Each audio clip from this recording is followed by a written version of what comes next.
Now, people ask me all the time about which community platforms I would recommend. Is it Discourse, Discord, Slack, Facebook groups, BuddyBoss, Chorus, HireLogic? But choosing the software is really only one part of the puzzle, because the real priority is choosing a place most natural for your audience to find a home in.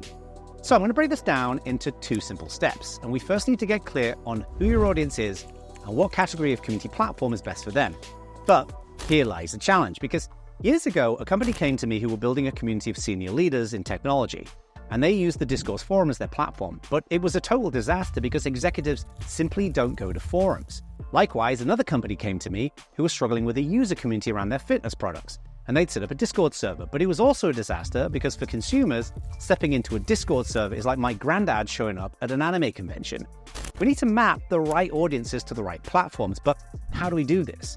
Well, we first identify the different categories of community platforms, then we identify the different categories of audiences, and then we simply connect the dots to give you a handy-dandy guide for what category of community platform you should use. So let's start out by getting the categories of community platforms on the board.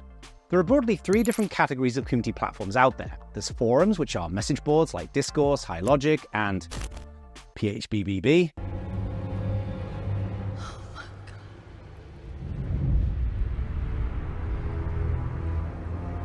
Then there's real-time chat platforms like Slack, Discord, Telegram, and IRC. And then there are all-in-one platforms that combine discussion, events, content, and more, like Facebook groups, Mighty Networks, School, and bulletin board systems. Now, before we get to our audience categories, if you're new around here, my name is Jono, and I've helped hundreds of companies and thousands of people build engaging online and in-person communities with less hassle and better results.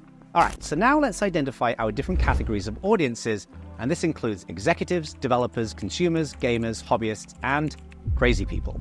Now, your audience is probably going to fit into one of these categories. For example, cloud-native engineers are developers, Apple Watch users are consumers, Hearthstone players are gamers. So now let's break these categories down and get clear on them. So executives are leaders of businesses and usually short in time. Developers are technical people who are averse to marketing fluff and like to control their tech. Consumers want to solve a problem and move on with their lives. Gamers are passionate nerds about the craft of getting good at their games. Hobbyists are people passionate about a topic or social cause. And crazy people like to meet other crazy people for long walks on the beach to talk about flat earth theory and how everything in their world is totally rigged against me, man. But here's the thing. Do you know what isn't crazy?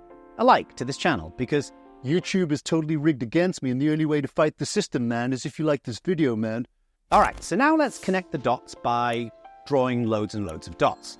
So if I draw 3 dots on the board, it means that that category of community platform is an awesome fit for that audience. If I draw 2 dots, it's an okay fit, and you guessed it, if there's 1 dot, well, stay away from that category of community platform with a barge pole. So executives generally like real-time, high-value discussion with other executives. So chat works really well here, and frankly, execs rarely remember to go back to forums. Developers like real-time chat, typically find forums way too slow, but are fine with forums if the quality of technical content is high. Consumers just want a familiar experience, so forums are a good fit, but all-in-one platforms are also attractive too, as they provide a much richer experience. Now, gamers, at the heart of who they are dorks, so they love real-time chat where they can go toe-to-toe with other gamers, and they like forums if the content quality is high. Hobbyists love all-in-one platforms where they can share videos, pictures, run live events, and more, but also like forums too, so we have a tie there. And crazy people, well, they just need to get out more. Now, do you know who are not crazy? Our members in our Community Leadership Core Accelerator. So we provide one-on-one coaching and accountability. It's all tailored directly to you and your company, helping you to work faster and smarter and generate measurable community engagement and growth every single month. Check out the link down there where you can find out more. All right, so now you should have a sense of which category of community platform is right for your audience. But now I want you to do something super important, and please, please, please do not skip over this. I want you to pause this video right now and leave a comment where you share who your audience is and what category of community platform you have chosen. Now, why is this important? So you commit to action instead of just watching another YouTube video and then not doing anything with what you learned from it. All right, so now you should have a good sense of whether you should use a forum, chat, or all-in-one platform for your target community audience.